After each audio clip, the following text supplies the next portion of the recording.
Hello, it's Friday, and we are here at the church where we are going to hold our event tomorrow. So we need to make sure that we feed everyone before we start decorating. We already set up the tables and the chairs. Oh, there's Kuya Nap right there. They just got off work. Thank you so much for coming to help us out. Ayan, we set up the tables and chairs like that so that we can accommodate more people. I think we have at least 150 chairs set up. Okay, so anong mga kakainin natin today before we start working? Okay, ito yung miswa. Iba, sa Bisaya, iba ata yung miswa nila. What do you mean?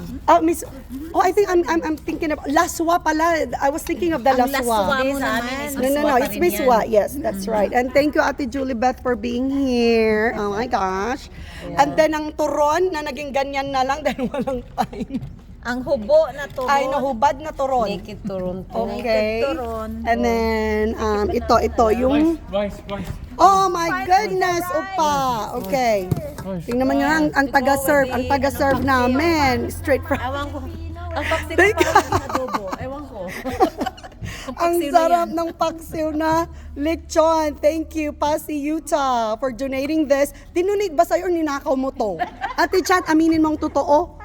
Like, baka naman... Isa pa lang ng party, sabi ko, I'm taking this home.